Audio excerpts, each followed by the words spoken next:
Good evening. I'd like to call to order the regular meeting of the Newport News School Board for Thursday, April 24th, 2025.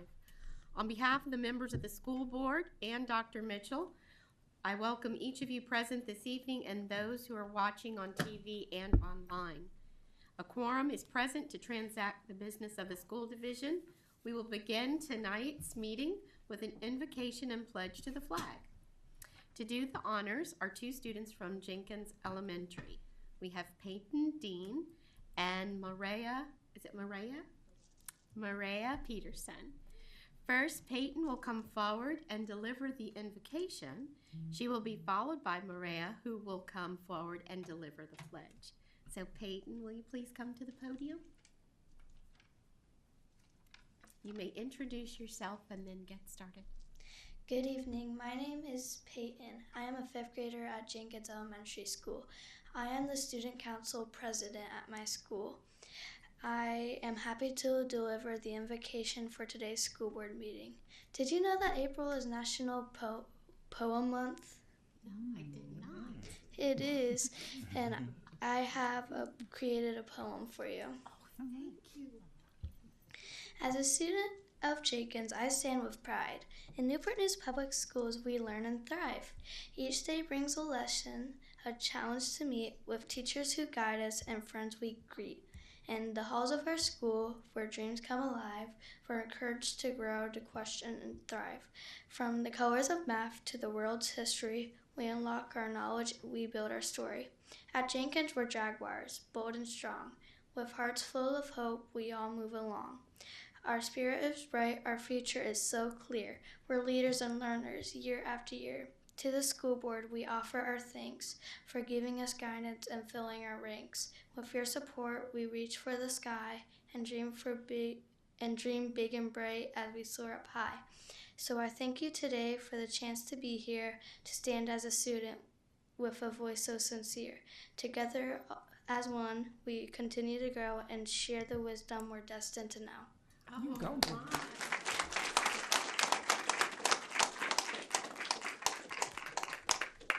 Very nicely done. Thank you.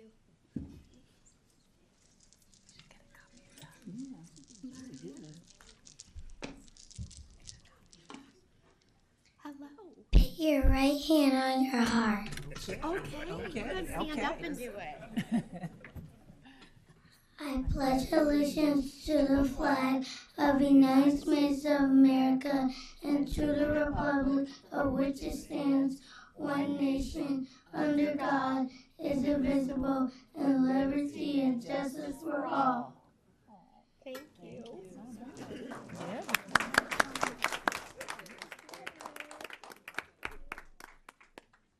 How impressive both of you were. Let's see, Peyton, I heard mumbling up here. We need a copy of your poem. Yes. Okay. Thank you so much. We have some family members and school supporters joining with our students. Would you all please stand?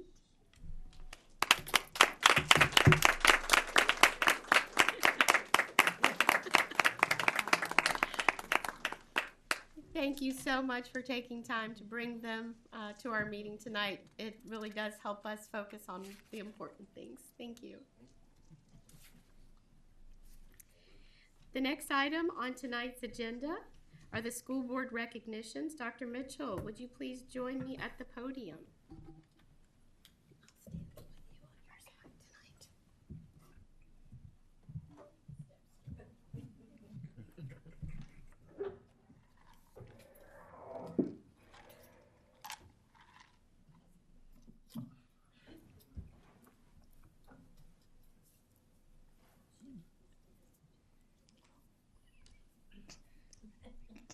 Good evening, everyone. Welcome to the school board recognitions portions of our agenda this evening. Good evening. I have the honor and privilege of recognizing some outstanding members of our school community this evening. Activities and athletics enrich each student's school experience and play a major part in building skills such as leadership and teamwork. Dedicated coaches teach and mentor as part of the overall educational experience. Our first honorees this evening are team members and coaches from Warwick High School 2025 Blue Crab Bowl Championship Team. Please join me in congratulating them as their names are called for them to come forward. Gwyneth Conaway.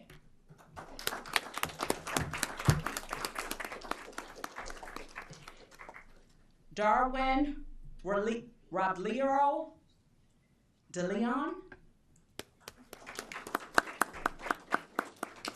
Elijah Jones. Elijah Jones. Forgive me, Elijah. Wayne Riddle. Elmer Sierra Valquez. Rudolph Valquez Lozada.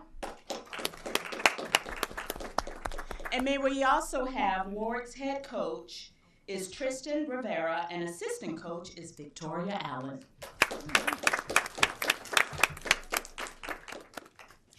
The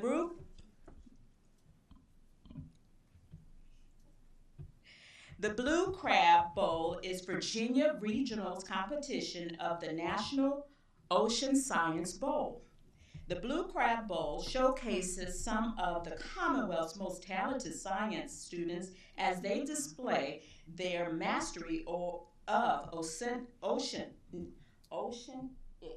knowledge by winning Warwick advance of the NOSB National Finals competition on May 17th and 18th on Zoom. Congratulations, Warwick. Good job. We want to take out, come on, Ashley. Don't leave me yet. We want to take a moment to acknowledge their family members and supporters who are present this evening. Would you please stand and be acknowledged? We want to say thank you. All right. We also want to thank Warwick Principal Tiffany Thompson and Assistant Principals Jessica White Ottoman and Michael Edwards, who may also be with us this evening. I want everyone to gather around. School board members, please join us up front so we can get a photo.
Next, we'll move into recognitions in the area of outstanding athletic programs. Tonight, we're thrilled to recognize the achievements of these talented students and athletes for the winter season, and we ask that each of you please remain at the front until your photo is taken with the school board. Our next honorees this evening are individual, regional, and state champions in the indoor track and field season. Please join me in congratulating them as their names are called for them to please come forward. From Heritage High School, Marcus Dozier, Region 3A champion in boys long jump. All right. From Woodside High School, Dontre Walls, Region 5B champion in boys 55 meter hurdles and boys 500 meters. That's a whole lot. Also from Woodside, Anasia. Daniel, Region 5B champion in girls 55-meter hurdles. And also from Woodside, Avia Hampton, Region 5B champion in girls shot put. All right, come on down. From Heritage High School, we're proud to recognize the Class 3 state championship girls 4 by 200 relay team of Gianni Darden. Okay, Gianni. Jalea Beasley. Talea Clark. And Shanti Brown. Ashanti Brown.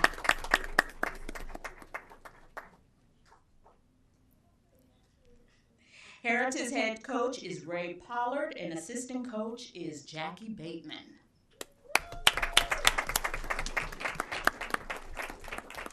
And from the Woodside High School, please join me in congratulating Demond Collins for winning the Class 5 state championship in boys triple jump. All right. So you did that 3 times. No. 3 steps. Come on. Woodside's head coach is David Gary, and assistant coaches are Marsha Parker and Keith Holland.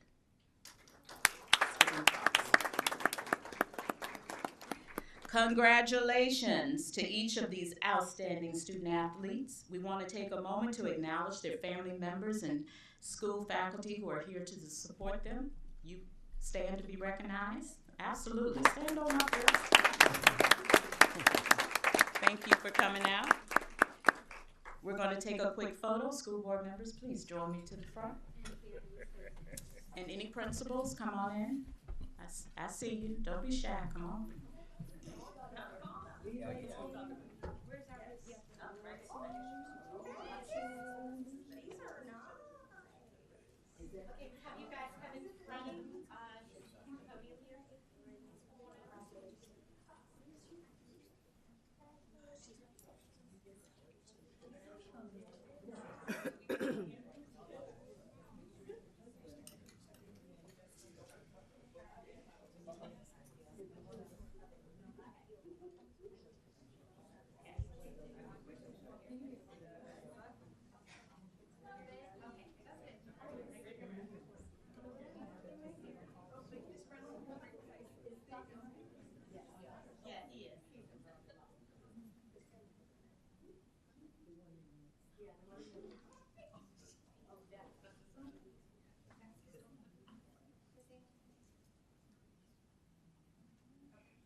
Next, we would like to congratulate the Menchville High School girls basketball team, which won the Region 5B championship. Please join me in congratulating them as their names are called for them to come forward. Kiara Bagwell. Kendall Bagwell. Oh, keep it in the family, okay. Amen Bird. McKinley Davis. Tanaya Henson. Jordan Holder. Damani Hyman. Quiera Jones. Madeline Leach. Nevaeh Reed, Jaden Rose, Olivia Rivera, and Lachelle Wheeler. Menchville's head coach, Adrian Webb, and assistant coaches are Jonathan Myers and Jimmy Clements, Rylan Harrison, Sean Harrison, Deshaun Hyman, Terrence James, and Harold Legit. Takes a village, y'all. Takes a village. Congratulations, Menchville.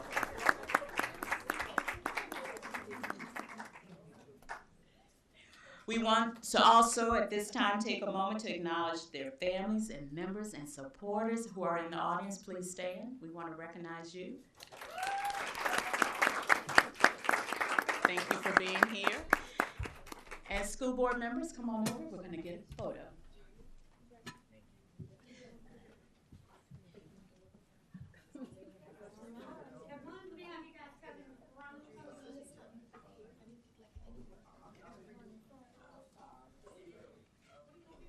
Should we stand right here?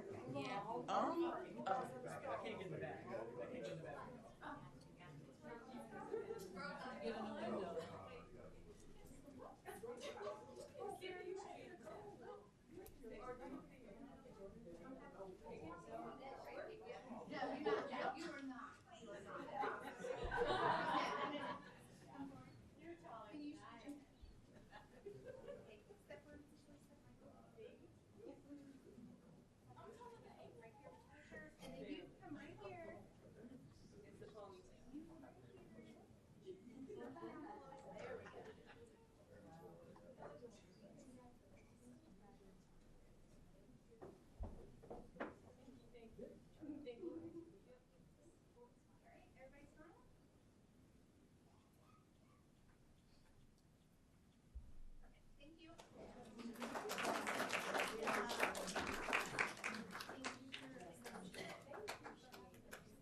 NNPS family, I would also like to thank Menchville Principal Jason Holler, Assistant Principal Dr. Nicole Arrington, and William Stetler, and Athletic Director Jenny Nuttycomb, who may be with us here this evening.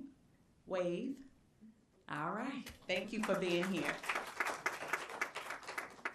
Our next honoree is Woodside High School boys basketball team, which won the Region 5B championship. Please join me in congratulating them as their names are called for them to please come forward. Silas Barksdale, Marcus Brown Jr., Jaden Dietrich, Amari Hanby, Terrence Hayes, Donnell Jarrett, Christian Laura, Marlon Montague, Kaylin Morrison, Tyler Otis, Trenton Smalling, Isaiah Stearns, Avion Tucker, Darrell Tyler, Marcia Wells Stevens. Woodside head coach is Stefan Welch, and assistant coaches are Jeffrey Hall, LaShawn Chandler, Octavius Langford, Marlon Montague, James Dix, and Eric Bagnon. Congratulations, Woodside. We do want to take a moment again to acknowledge their family and members of supporters who are present this evening. Would you please stand to be recognized?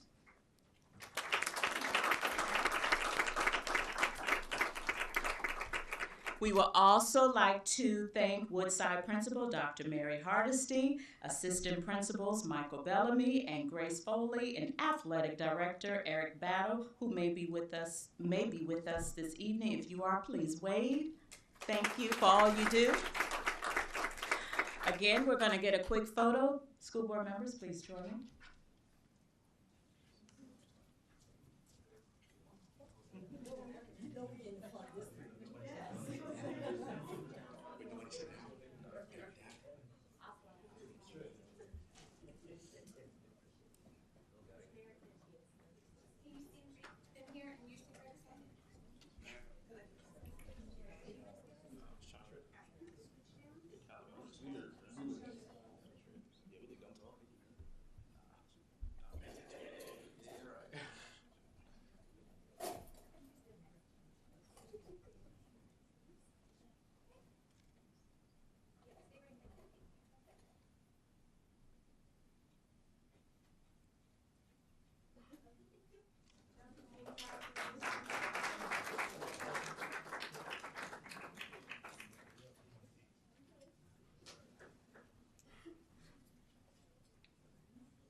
I also want to acknowledge Dr. Arva Davidson from Woodside High School. If you are here, please come and wave.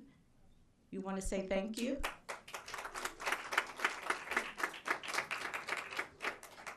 Newport News family, our final group tonight to be recognized this evening is Woodside High School's boys indoor track and field team, which won both the Region 5B championship and state Class 5 championship. I do want to share that some of them are away at a meet tonight, so many of them are not here with us. So we're going to start off with Matthew Acosta Rivera. If you're here, please come forward. Daryl Boyd,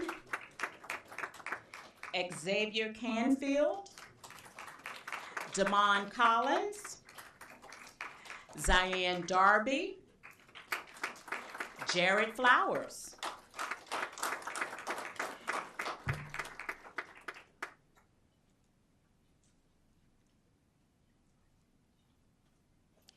Demir Granger, Joseph Hood,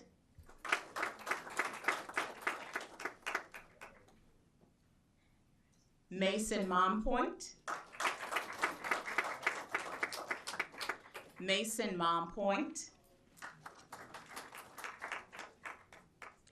Zephaniah Fallacious, Nathan Perez Lopez, Jameer Perkins Blow, Kalia Stokes, Aaron Trimble,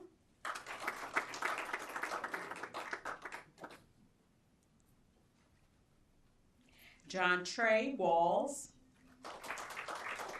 and Evan Yarbrough. Woodside's head coach is David Gary, and assistant coaches are Marsha Parker and Keith Holland. Congratulations, Woodside. Come on up. As I said, many of them were not here tonight because they have a meet, probably winning some more medals. So we do want to take a moment to acknowledge their family and members and supporters this evening. Would you please stand to be recognized? Yes. Again, we would also like to thank Woodside Principal Dr. Mary Hardesty, Assistant Principal Gracie Foley, and Athletic Director Eric Battle, who may all be with us this evening. We want to say thank you. Thank you. So, for the last time, school board members, come and join me over here at the picture.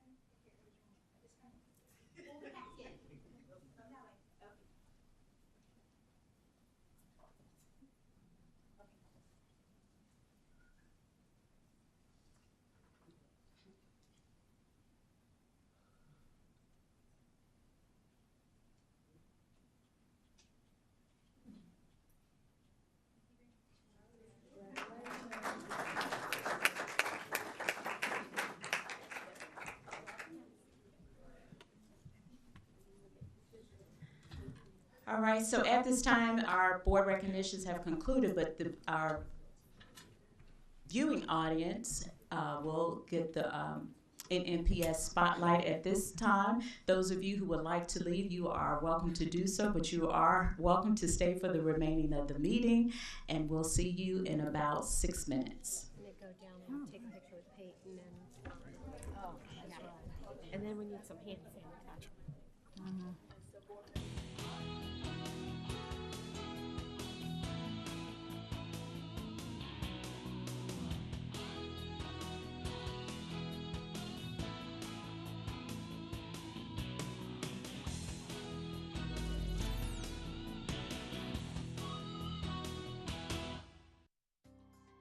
With about 50 school days until graduation, Newport News Public Schools celebrated the class of 2025 with a high-energy senior rally. Held at CNU's Freeman Center, the rally invited seniors from all Newport News high schools and alternative learning sites for a day of celebration, fun competitions, and encouragement as they look forward with great anticipation.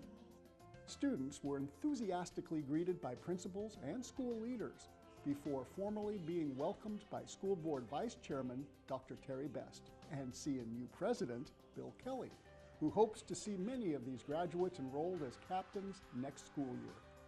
The senior class enjoyed stories of truth and inspiration from Dr. Adolph Brown III, a master teacher, educational psychologist, servant leader, and business owner. Through his own powerful life story, he encouraged the senior class to work hard through every obstacle, show up ready to help others, and grow beyond where they are to seize the future they want. In between speeches of encouragement, students danced, cheered, and expressed an overload of school spirit. Fun games pitted schools against each other, with students cheering on their peers to victory. Superintendent Dr. Michelle Mitchell wrapped up the festivities by proudly sharing her expectation that every senior in attendance will also graduate on time in June, rallying the class of 2025 to finish strong. 10th grade students in Newport News Public Schools are ready to dive in. The soon-to-surface Maritime Engineering and Environmental Studies Academy offered a boat launch for interested students, giving them a splash of what to expect before the lab school opens its doors next school year. 53 students from all 6 high schools were invited to a day of hands-on maritime exploration, while gaining valuable college and career readiness skills. The event was co-hosted by Old Dominion University and Newport News Public Schools, who are partnering together to offer this specialized maritime academy. When students arrived at the ODU Brooks Crossing Innovation Lab, they began constructing a motorized vessel. The engineering challenge demanded creative problem solving and collaboration to successfully design and build their boat with limited supplies and time. Right outside the Innovation Lab, the student teams tested their boat's speed and stability while encouraging each other through friendly competition. During a provided lunch, students were encouraged to talk with local maritime employers and ODU educators to explore the rewarding career and college opportunities that the Maritime Engineering and Environmental Studies Academy will provide future enrolled students. Gildersleeve Middle School hosted an amazing event for their most special students to shine. Organized by family and community engagement specialists, educators, and assistants, the GLOW event gave students an opportunity to play games, be active, and socialize with peers and adults in a fun, safe environment designed just for them. With glow tape and black lights illuminating the gym, students received flashy swag as they visited a variety of engaging stations. Games, sports, sensory activities, and a literacy station kept students involved and smiling for over an hour. Educators, staff, and police officers took time to attend, supporting the students and playing games alongside them. And just like any good party, free snacks, treats, and a goodie bag kept the students energized for more fun. For students and staff at Gildersleeve Middle School, it was a glorific day for everyone. Students engaged in a friendly war of words during this season's Battle of the Books. Since October, 10 elementary and middle school teams from Newport News Public Schools have been reading and practicing, gaining the knowledge necessary to compete with schools across the city and region. To participate in the annual book knowledge competition, students in grades 4 through 8 are given a list of 12 grade-appropriate books to read. They practice after school with their coaches by answering questions about each book, testing their understanding of characters, setting, and plot. In late February, Newport News Public Schools hosted a preliminary battle at Minchville High School. Based on their performances and scores, Charles, General Stanford, and Kiln Creek Elementary Schools advanced to the city finals, while Fitzgerald and Passage advanced at the middle school level. In early March, Main Street Library hosted the Newport News City Finals to crown the top readers and learners from across the city. During this intense battle, General Stanford Elementary earned first place and moved on to the regional battle in Williamsburg, where they earned an impressive second place. For these dedicated students, the benefits of participating in Battle of the Books includes enhanced critical thinking skills, improved reading comprehension, a boost in confidence, a commitment to goal setting, and the often overlooked byproduct of simply having fun with their teammates and friends. Middle and high school students experienced firsthand what working in the shipyard can be like. The NNPS STEM team partnered with Huntington Ingalls Newport News Shipbuilding to host the themed engineering design challenge titled High and Dry, Master the Crane, Command the Dock. The secondary challenge took place at Crittenden Middle School, home of the Science, Technology, Engineering, and Mathematics Magnet Program. Each middle school was represented by student teams from all 3 grades, while each high school sent 2 talented teams.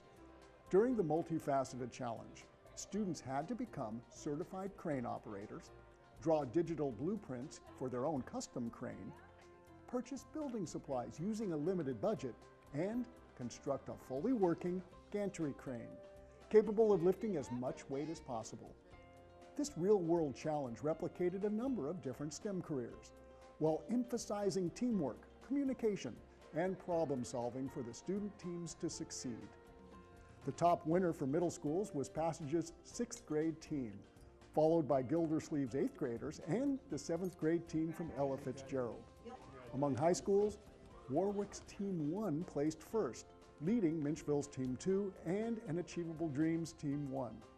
Warwick's top team was also recognized as the overall winner among all secondary teams competing. Crittenden's 8th grade team and Ella Fitzgerald's 7th graders were honored with a special 5 C's award for displaying creative thinking, citizenship, critical thinking, collaboration, and communication skills.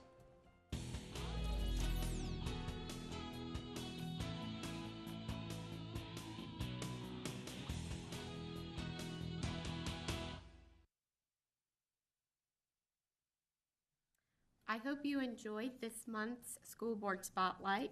During our regular meetings, we provide time for the public to address the school board. These opportunities are scheduled in the early part of our agenda and towards the end of the meeting. As advertised, citizens may submit comments via email up to 30 minutes prior to our meeting time to be included in the official meeting record. For those of you joining us in person, the board considers this an opportunity to listen to your comments. Please understand that we will consider your concerns. We ask that you comply with our 3-minute time limit. As you begin your comments, a green light will come on, a yellow light signals that you have 30 seconds remaining, and a red light and beep indicates your time is up. As your name is called, please come forward. We have Reverend Natalie Chamberlain, and then after that will be Jackie Batterson.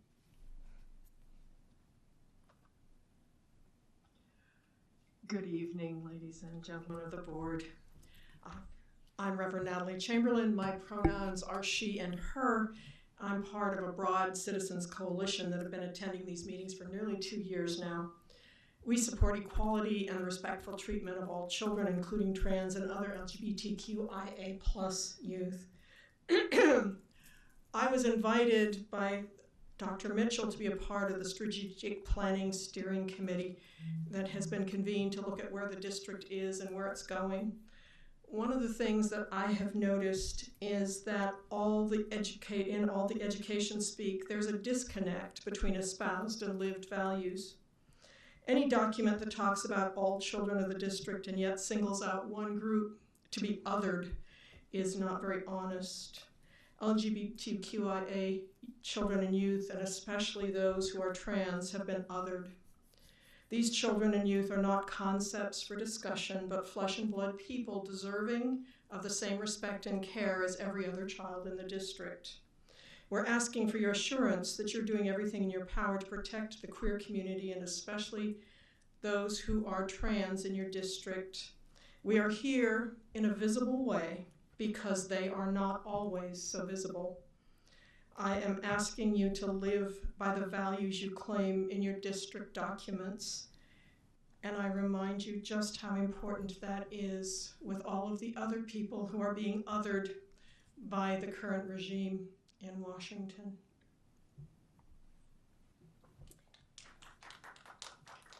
Jackie Batterson. Good evening. On April 5th, I had the opportunity to rally and protest what is happening in our country, along with over 5.2 million concerned citizens. This past holiday weekend, over 3 million turned out on a holiday. We are demanding an end to a billionaire takeover and corruption that is occurring, an end to the slashing of federal funds for Medicaid, Social Security, food banks, benefits to working families, and an end to the attacks on immigrants, transgender people, and other marginalized communities. This federal administration is trying to make extinct our transgender community. This is only the beginning. I have been asking you to give our transgender children the same respect and ensure their dignity as every other student in the school system. You have a decent policy in JB. However, your procedure, JBP, takes away the rights of a number of your children who identify as transgender to be addressed by their preferred pronouns and chosen name. I do not know why this was changed, but since it follows this governor's desires, I expect it was due to intimidation from Richmond. Now, I am sure you will be feeling the same from Washington, as they are known to attempt to hold funds over the heads of others. Since this is an independent school district, I would expect that maybe someone would stand up and say enough to the interference from political outsiders. Someone, maybe just anyone. I will end this evening with quotes that are particularly relevant from two different people. Terrible things are happening outside. Poor, helpless people are being dragged out of their homes. Families are being torn apart. Men, women, and children are separated. Children come home from school to find their parents have disappeared. That is from the diary of Anne Frank, January 13th, 1943. Secondly, life is never easy. There is work to be done and obligations to be met. Obligations to truth, to justice, and to liberty. John F. Kennedy. Thank you for your time. Next we have Jim Batterson, and following will be Jessica Allen.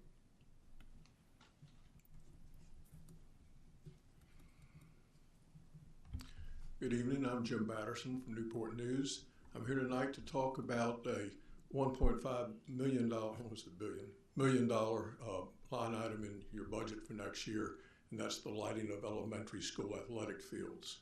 I'm here to ask you not to put lighting into the Hydenwood fields, give you a little history of those fields. They sit with established neighborhoods and houses on three sides, separated only by a thin line of trees. The houses were built between 1955 and 1961 and preceded any ball fields on that field. The history a little bit more is in the 60s, the Parks and Rec put in some little simple sandlot infields and some backstops, and they ran some simple games for a number of years in the 60s. But since that time, it's really become actually a beautiful facility as the nonprofit Little Leagues have come, organized Little Leagues have come in and improved the fields and put in fencing and grass and all those things.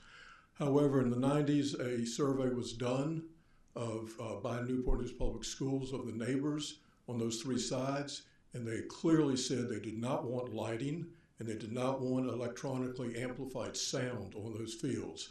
And so far, the schools have held to that, and we haven't had either amplified sound except on opening day, and we haven't had lighting. So I'm asking you now to remind you of these things, because you're a little younger than I am, that this history is there. And at that time, Parks and Rec said they do not put lighting into established neighborhoods. I know of no neighborhoods that can be more established than these that have been there for 70 years. Please do not impact negatively anymore on the quality of life and by those neighbors around these fields. I ask you that tonight and wanted to make you aware of that situation. Please do not put lighting in the Hydenwood fields with your budget item this next year. Thank you very much. Thank you, Mr. Batterson, who actually served on this board as chair. We appreciate your time today and then. Can't get away. Jessica Allen.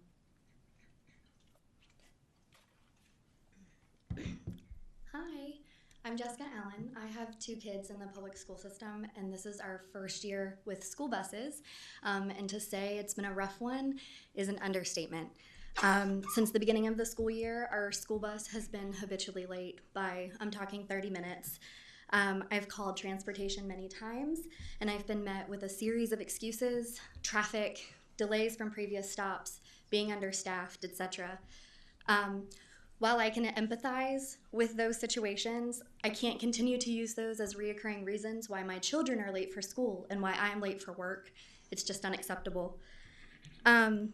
The situation turned from inconvenient to dangerous when I put my kindergarten son on the school bus that had arrived late, and by the middle of the day I was called to let me know that my son was not at school, that he was marked absent.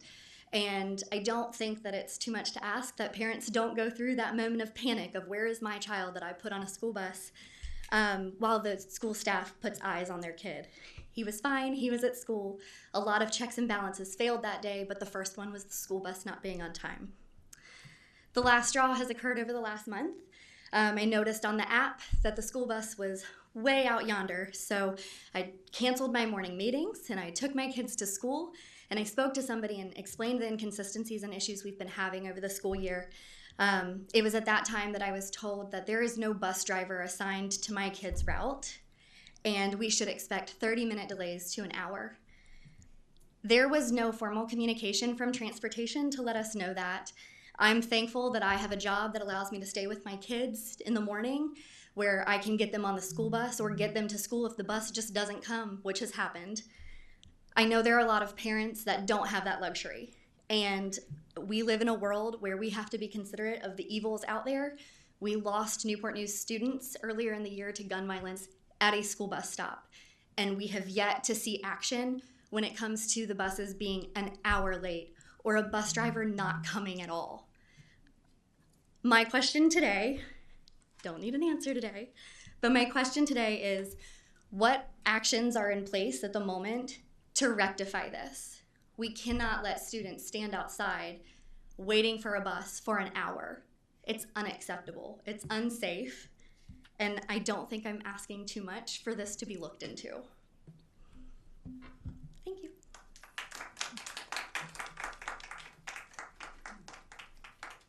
David Frankman and Mary Voss will be next.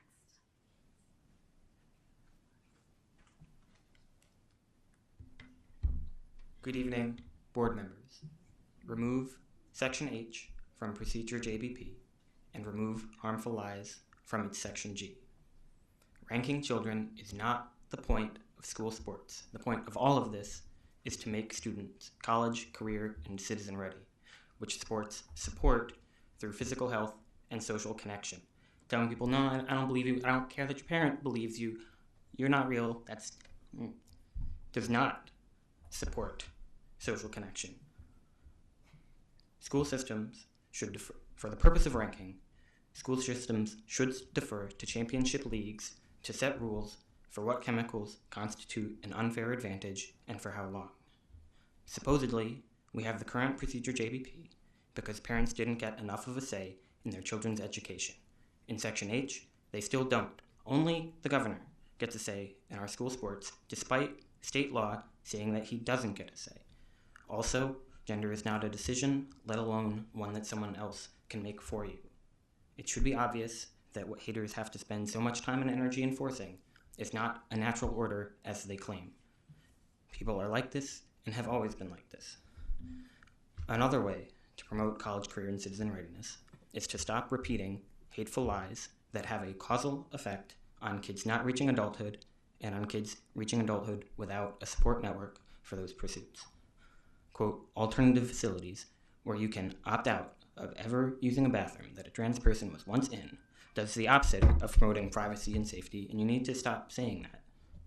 Rubber stamping what the superintendent says or the governor says or what somebody else says is a dereliction of the power and responsibility to represent your constituents in this office. Stop hiding from a vote. Thank you. Mary Voss.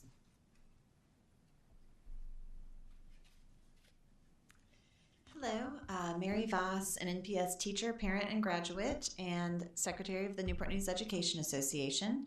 The NNEA advocates for contract negotiations for NNPS employees in order to give our hardworking staff and teachers a seat at the negotiating table for improved working conditions, pay, and benefits. Teacher and staff working conditions or student learning conditions, so stronger contracts benefit our students through negotiations such as smaller class sizes, more planning time, more restroom breaks, seniority and job security, and increased safety measures. We now have 5 employee groups that have majorities of NNEA authorization cards signed in support of the union representing them at the negotiating table. Transportation, custodians, plant services, security, and nurses, with teachers and instructional assistants quickly approaching majorities as well. NNEA is ready to get started with these 5 employee groups that have majorities, knowing that additional employee groups will soon exceed majorities as well and join them. NNEA is in the process of verifying these groups' authorization cards with VEA. After the verification process, Dr. Graves wanted me to share that he will present an affidavit to the school board that NNEA has majorities in these employee groups. NNEA looks forward to working with the board to create stronger contracts, which will of course benefit students very much as well as our teachers and staff.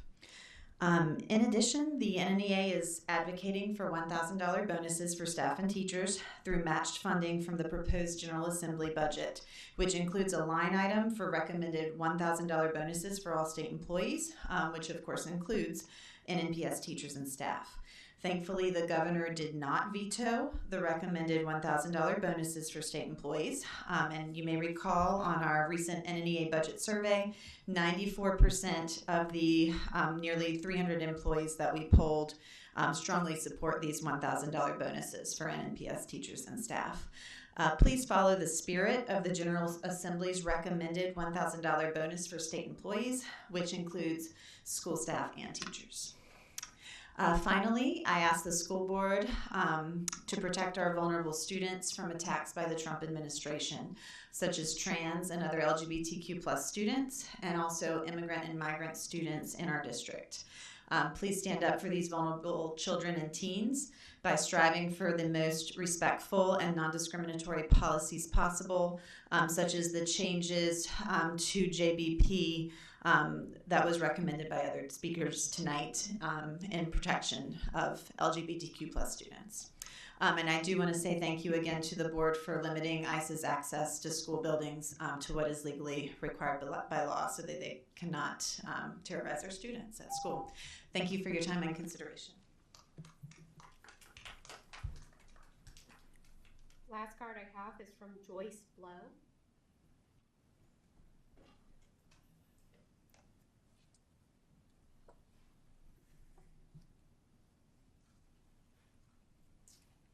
Good evening. I'm a bus driver. Been a bus driver for 20 years. I'm gonna piggyback off the parent that said something about the buses being late.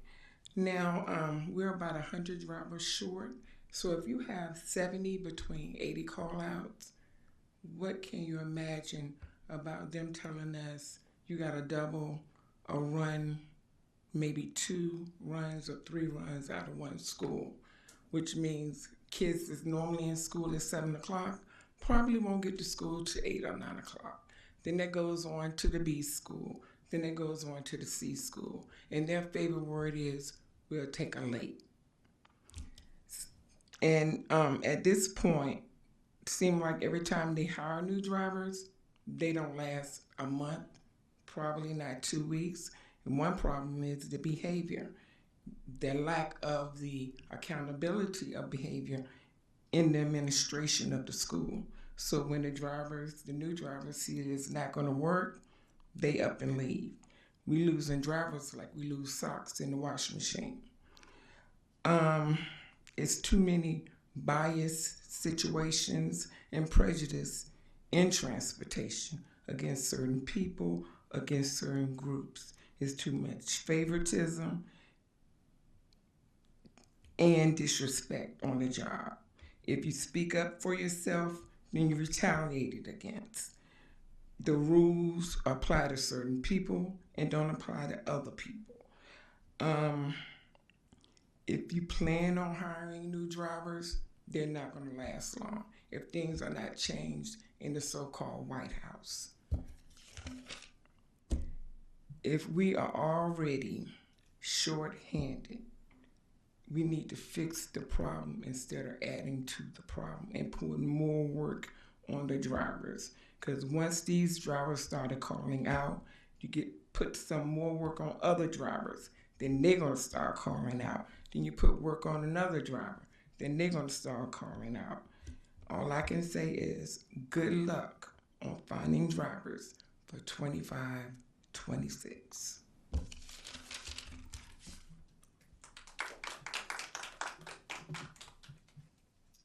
Okay, thank you for your comments and coming to share your thoughts with us this evening. We will now move on to section 3, the consent agenda, which includes 3.01, minutes from the work session on March 5th, 2025, 3.02, minutes from the public hearing, March 12th, 2025, 3.03, minutes from the regular meeting, March 18th, 2025. This also includes 3.04, financial reports, including the revenue and expense reports for March 2025 and child nutrition reports for March 2025. 3.05, the personnel report. 3.06, easement on Wart Boulevard, wide sidewalk. 3.07, the budget transfer. At this time, can we have a motion to approve the consent agenda?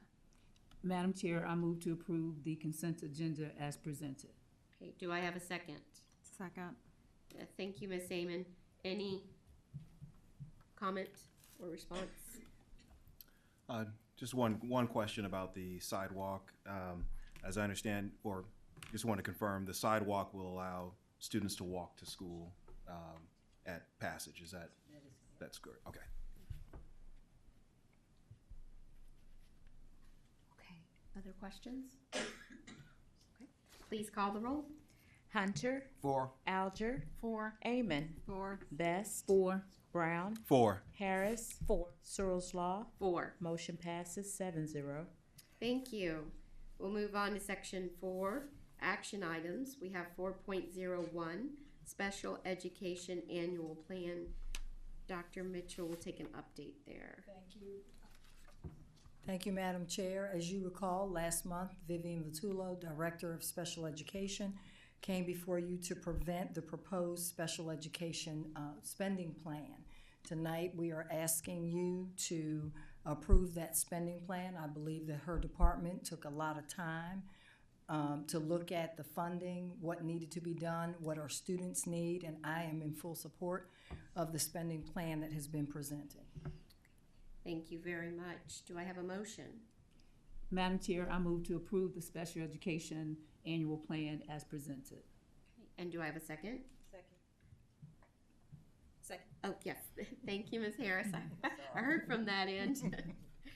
Any discussion? All right, please call the roll. Hunter. 4. Alger. 4. Amon. 4. Best. 4. Brown. 4. Harris. 4. Searles Law. 4. Motion passes 7-0. Okay, thank you so much. We'll move on to section 5, reports and information. 5 point.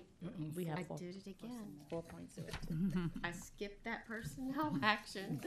I need to put it on another line.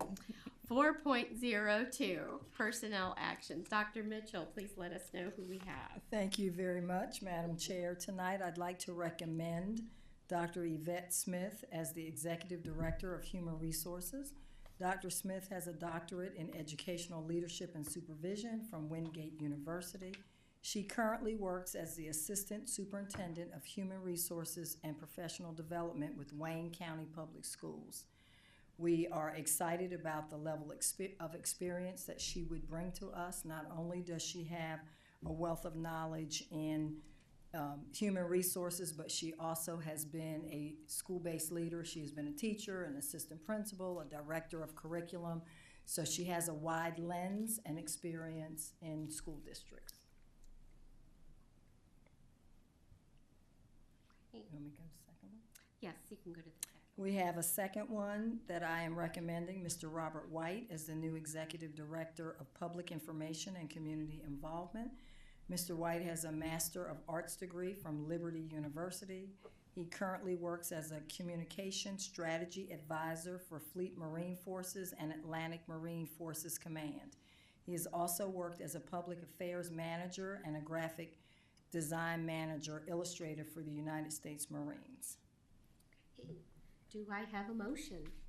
Yes, Madam Chair, I move to approve the superintendent's personnel recommendations for Robert C. White for Executive Director, Public Information and Community Involvement, and Dr. Yvette Smith for Executive Director, Human Resources. Okay. And do I have a second? Second. Ms. Amon, thank you. Any discussion? Madam Clerk, please call the roll. Hunter. 4. Alger. 4. Amon. 4. Best. 4. Brown. 4. Harris. 4. Searles Law. 4. Motion passes 7-0. Great, thank you so much. Great. Thank you. We look forward to meeting them in person. Thank you. Now we'll move on to section 5, reports and information. We have 5.01, the Comprehensive Advanced Learning Plan. So Dr. Mitchell, who do we have with us joining us with this report? This evening we have Mr. Daryl Pankratz joining us. We are excited to share a forward-looking presentation that outlines our Comprehensive Advanced Learning Plan. This is a strategic vision that really tries to ensure that every student in Newport News Public Schools has access to a rigorous academic opportunity. And Mr. Daryl Pankratz is our Executive Director of Teaching and Learning. Yes, ma'am. All right, well, good evening, Chairwoman Searles Law, Vice Chair Dr. Best, School Board, and Dr. Mitchell. Tonight, I'm excited to provide an overview of our NNPS Comprehensive Advanced Learning Plan. Newport News Public Schools is committed to providing access and opportunity for all students, emphasizing that advanced learning can be achieved by all. Our advanced learning programs, magnet schools, and specialty academies are designed to challenge students academically and prepare them for future careers. The Advanced Learning Plan was created through the Advanced Learning Design Team that was comprised of about 30 members from school leadership, the Department of Teaching and Learning, and input from administrators. The plan outlines a strategic vision to ensure equitable access in advanced learning opportunities for all students. It integrates goals, strategies, and actionable steps to expand that access, the opportunity, and the support, and aims to create pathways that lead to academic and professional success for every student in NNPS. Our plan includes 6 critical goals that I will be discussing in the slides to follow. Goal 1, enhancing and expanding opportunities. Goal 2, strengthening program alignment. Goal 3, improving communication. 4, expanding student support systems. Number 5, forging partnerships with higher education and industry. And finally, number 6, monitoring and measuring that success. Goal number 1 is to enhance and expand opportunities for all of our students. The plan will address this by expanding student access to magnet and specialty programs by hosting informational workshops, updating our digital and print resources, and offering additional opportunities connected to those programs. In addition, we will be partnering with our ESL department to provide equitable access by translating our applications and all of our digital print resources, which has not been done previously. And finally, we will increase the number of underrepresented groups in advanced level classes at the secondary level by ensuring that all high school students earning a standard or advanced diploma will enroll in at least one advanced level course annually. This will provide all students an opportunity to challenge themselves in an area that is of interest to them. In addition to the previously mentioned opportunities, we've developed a communication plan that I will be discussing further in this presentation. In accordance with our gifted plan that was recently approved by you, we will prepare students for gifted identification by providing opportunities to build critical and creative thinking skills at younger ages. We will also expand our pre-advanced placement courses at the middle school level to include strategies and targeted courses. In the fall, we held a magnet and specialty programs preview night. We estimate that about 400 people were in attendance, and this was an opportunity for our magnet directors and principals to interact with the community and discuss their programs and showcase them. In that effort in the fall, we also did branding of our current magnet programs and did a revamp to all of their logos. On the slide, you will see the logos for each of the magnet and specialty programs offered in NNPS.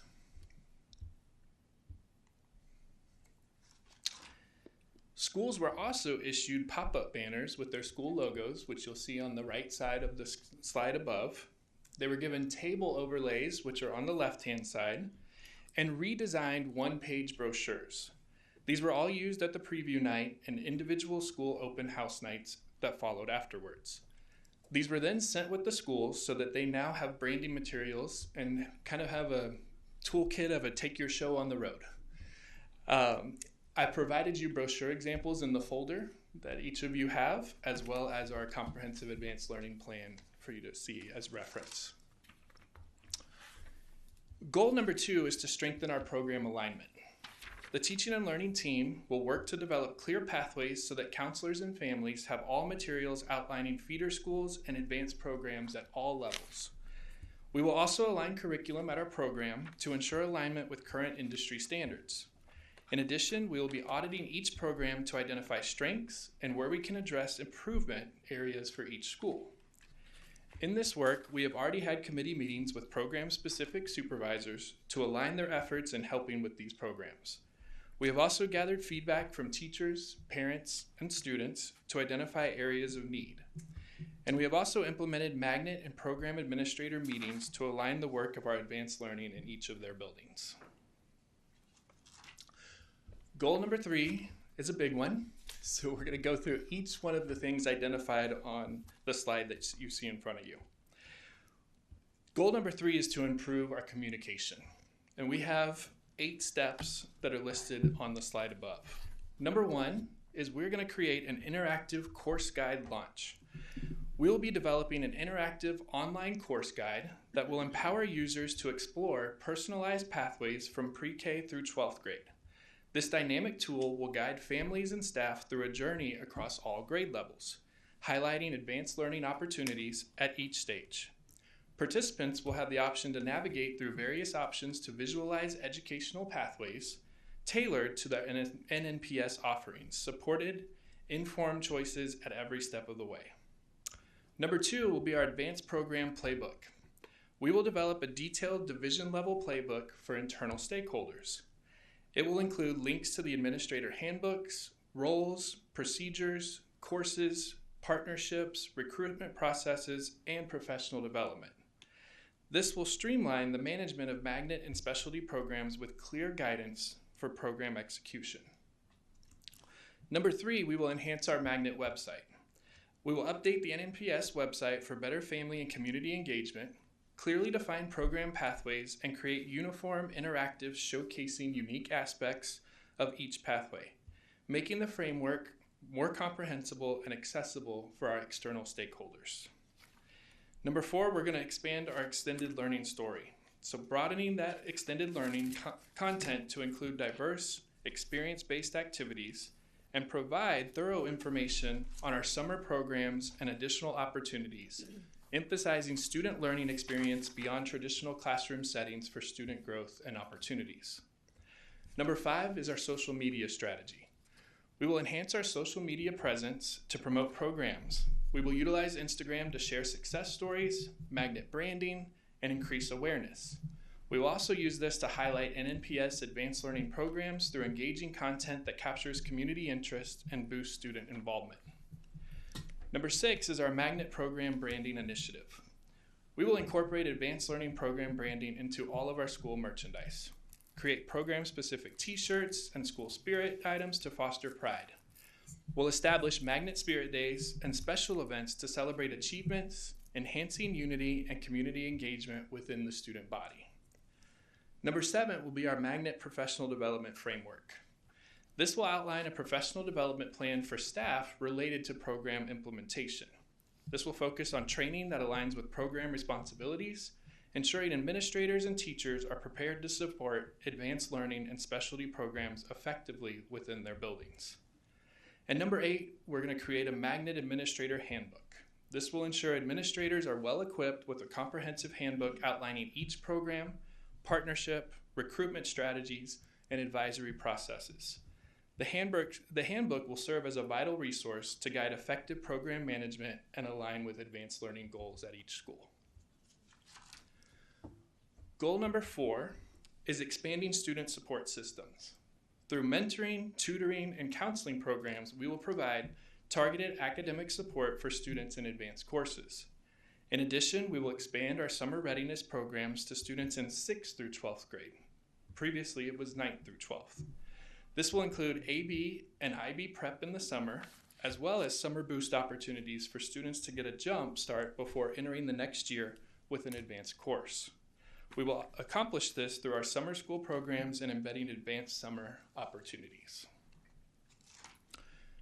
Goal number 5 involves forging partnerships with higher education institutions and industry leaders.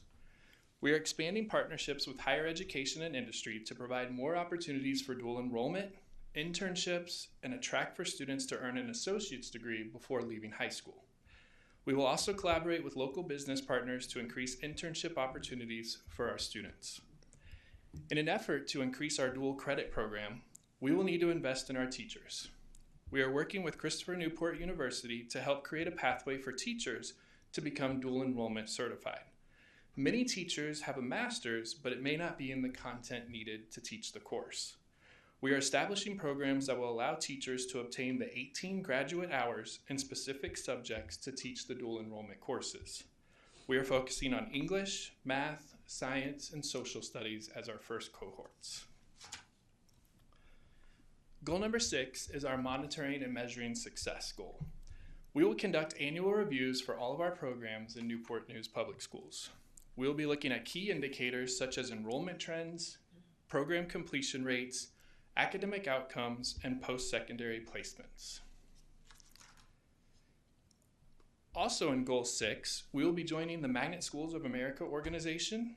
This will strengthen our programs by each of our magnet and specialty programs becoming nationally certified magnet schools. This will provide structure as well as create a framework for all of our programs to work from to be successful. We will also enroll 2 members from our executive team into the Executive Leadership Academy that the Magnet Schools of America provides. This provides professional development for district leaders who are responsible for Magnet program administrators. In addition, we are including a stipend for our elementary and middle school magnets. This will allow for another staff member to be invested into the Magnet program other than just the principal as it currently stands. Through the organization, all Magnet program administrators will attend professional development that will work on them as leaders of Magnets and gear them to deliver PD for their staff.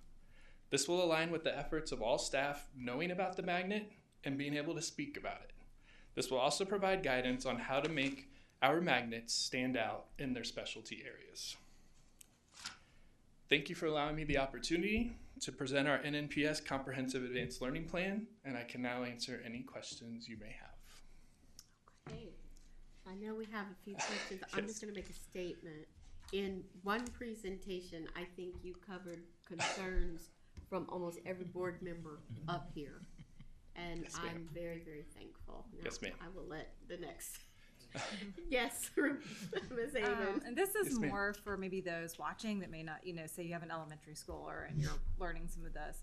Can you explain a bit more about dual enrollment and how that versus early college? What are those 2 types of things? Absolutely. So the dual enrollment courses are courses offered through most likely VPCC for students to be able to take at their high schools and earn that college credit as they're going through. Early college would be them taking usually their English class during the fall semester and then being able to go over to the college in their spring semester to complete courses at the school. Early college is a semester at the college, whereas dual enrollment would be Yes, you could ma'am. earn Dual college enrollment. credit, but you could be at your high school to do that. Correct. Yes, ma'am.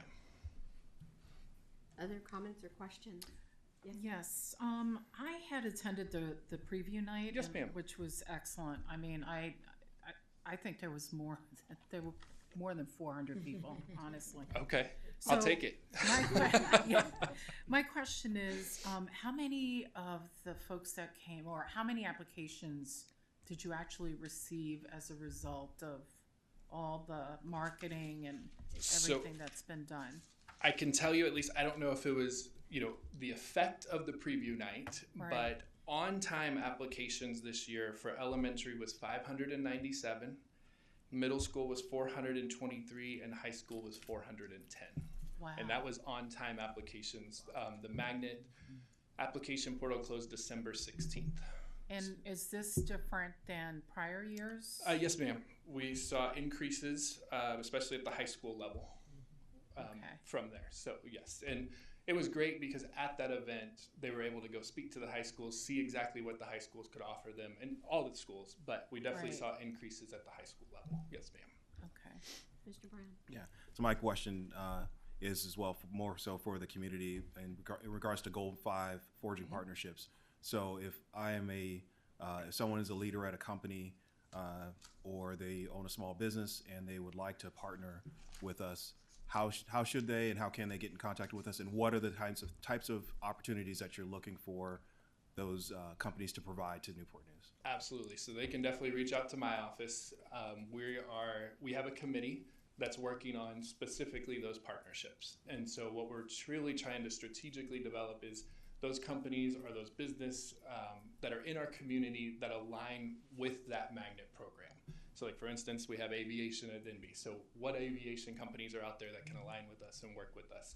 Or at Heritage, we have the STEM Magnet program. So engineering, math, all those things that we can do. So please feel free to reach out to us. That would be great. And we, like I said, we have our team who is also reaching out to businesses that we've identified. We've created a spreadsheet with, I think it was about 100 businesses that we've identified so far that align with our current Magnet programs. Dr. Vest.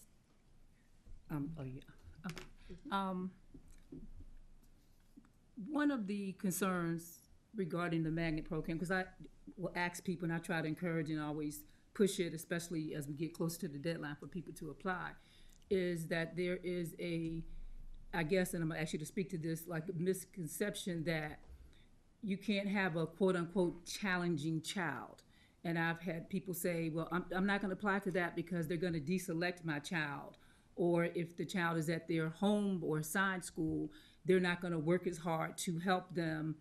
If I put them at a magnet school, they'll say they're not doing well, or they're not adjusting well, or they're not a good fit, and they'll put them out. And that's, I've heard, a couple of people say that. And I've assured them, no, wherever your child goes, we put forth 110% to help them to be successful. So can you speak to that a little bit? Because they're concerned about deselection. I keep hearing that. Understandably, and absolutely, and we have looked at our whole process of applications, but it is a lottery system, right? And the students are coming in there, we're picking through a lottery, it's going through, so we are not deselecting students based upon levels or anything like that, because we will make sure that if they are selected to go to those programs through the lottery, we have the supports that they need to be successful at the programs. That was what they're concerned about. If they are selected, if they get in a program, then after they get in the program, being deselected, not so much getting into the program, but being able to stay in the program. Not at all. So we are making sure that we can service all students that are selected into those programs and make sure that they can be successful. So you're telling the public there's not a high turnover, we don't get a high number of deselected students and that type of thing? No, ma'am. So y'all listening out there? Yes. Absolutely. Thank you for that clarification. Yes. Mr. Verde. Sir. So good evening. First, I wanted just to thank you for all the amazing work you've been doing. I wanted to say that even just this year, I've already noticed tangible improvements in the IB program at Warwick. And I wanted to thank you for your consideration of student concerns, and also just wanted to give a little shout out to the Warwick administration for all the work they've been doing for that. I did have one concern. I was just wondering about if there's anything being done to perhaps set up a pipeline to improve student attendance to the Governor's School for Science and Technology from Newport News, as I do believe we have fewer students than, say, York County and other districts. The classes I have there have relatively few students from Newport News. And that is part of our plan as well. And we've been working with our advanced department, Dr. Beckerdite, our gifted students as well, to work on our process to make sure that we have enough students applying to those programs.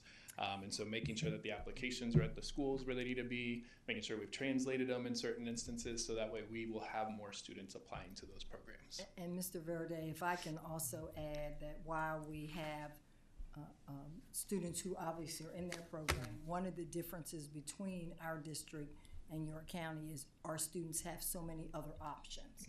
So that always plays into it. Sometimes students have too many options, like they're not sure which thing they want to do. But I do know that the committee is working on attempting to increase those numbers as well. Yes, ma'am.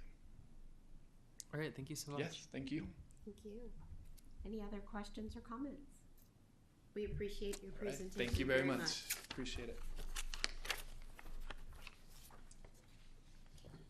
We're on to 5.02, the attendance report, 5.03, the membership report, 5.04, construction report. Board members, you have received a copy of these reports. Are there any questions at this time? Hearing none, we'll move on to 5.05, comments by our superintendent, Dr. Mitchell. Thank you so much, Madam Chair.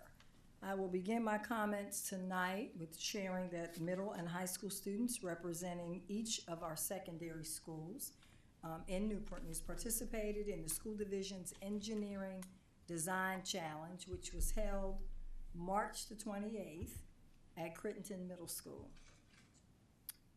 Mr. Devin, could you advance the slide for me? Thank you. Warwick High School's School Team 1 was the overall and high school division winner, and Passage Middle School's 6th grade team was the winner for the middle school division. We certainly want to thank our partner, Newport News Shipbuilding, for serving as our community partner for that event. Gildersleeve Middle School hosted the Christopher Newport University and Newport News Community Walk on April the 1st, and as you can see, the CNU President William Kelly and Gildersleeve's Principal Roland Noel were there, exchanging greetings and gifts. The band was there, the cheerleaders were there to welcome their neighborhood visitors with music. It was an all-around wonderful experience.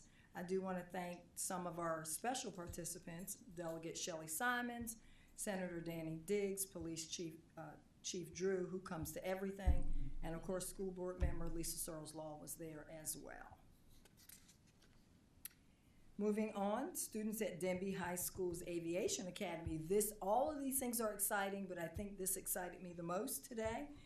The Denby Aviation High School Academy continues to assemble lockers that are used on the International Space Station.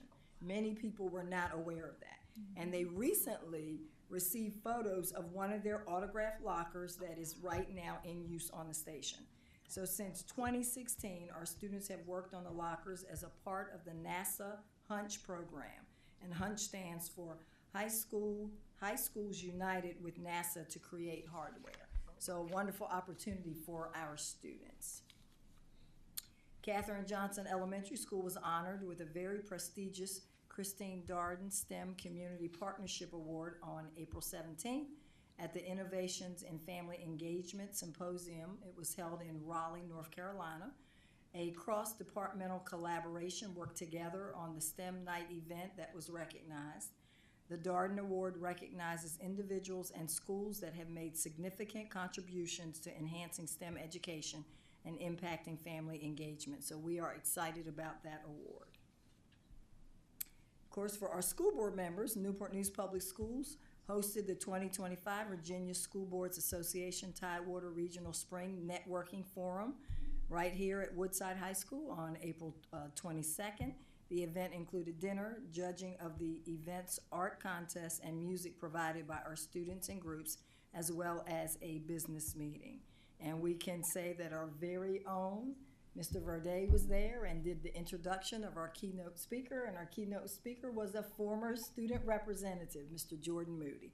We were very proud, and I will tell you that the other school divisions were quite impressed with the program that was put together and with our two young men. April is the month of the military child, and Newport News Public School students and staff wore purple to show our support for our military-connected students on Purple Up Day on April the 16th as part of this month-long recognition. We want to thank our schools and community partners for joining in this celebration and honoring this very important part of our school community. April is also a month dedicated to awareness of and acceptance of autism. It has been a time to acknowledge and show support for students and staff who are affected by autism each day in a variety of ways. And Madam Chair, I'd like to say this concludes my comments and remarks for this evening. Hey, well, thank you so much. We appreciate that. A bunch of exciting things going on, and I know as we're getting close to the end of the school year, your report's going to get longer A little longer. And longer. And there's a lot of goodness there. But I will say, as Mr. Hunter says, great things are happening in Newport News. We'll move on to item 6, another opportunity to hear from the public. Are there any additional cards? Thank you.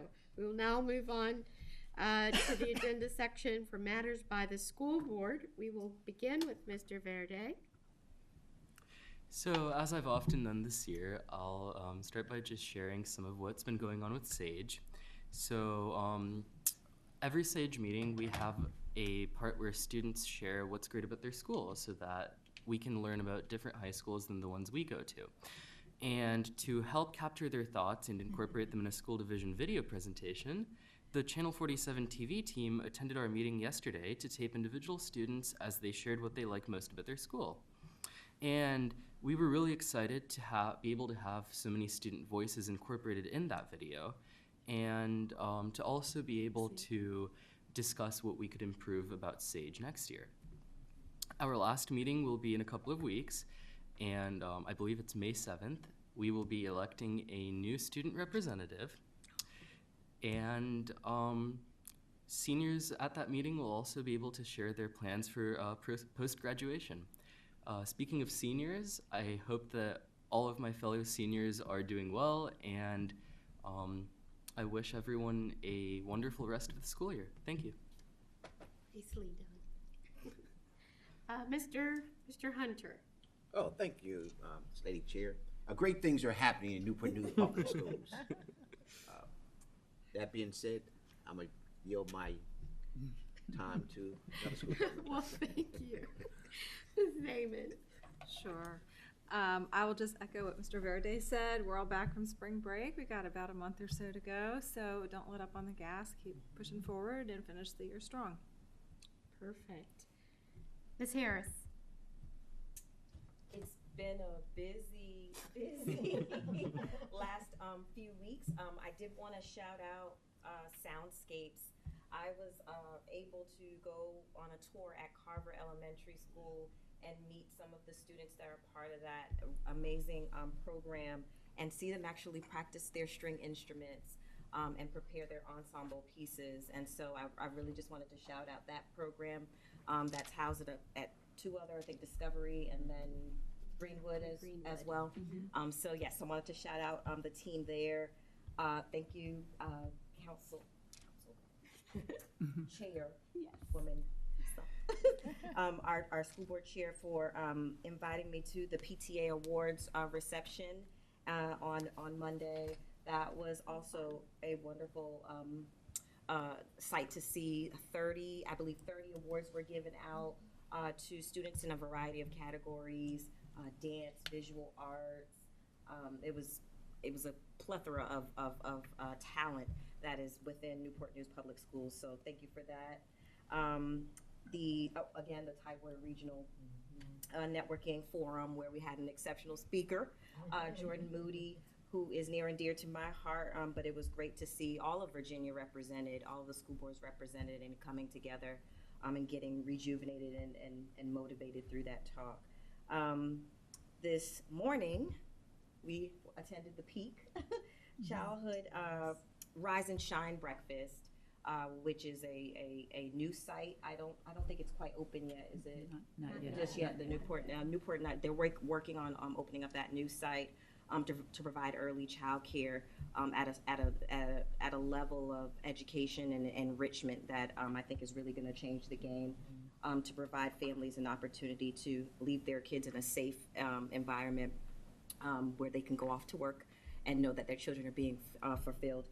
And the last, I have to shout out my daughter, who was in Gloucester at the outdoor track meet, and she placed first in the long jump, jumping 17 feet. So she is, that was her goal, and she met her goal, so I'm excited for her, so I wanted to shout her out. Marley, great job, keep up the hard work, and that's all I have. And she is an Ella Fitzgerald jazz. She is a Woodside. Oh no, Yeah. she's Woodside now. Your son is Ella Fitzgerald. Yes. All right. Shout out to Woodside. That's awesome. Ms. Alger. Yes, thank you. I know it's the end of the year, and that means that assessments are really kicking up and a lot of intervention. And I just want to, tell everyone to just stay strong. You will be out there, all hands on deck. We know how that is at the end of the year. So I know that we're going to do absolutely great. I also want to thank the United Jewish Community of Virginia Peninsula. They invited us to the Holocaust Remembrance Day ceremony.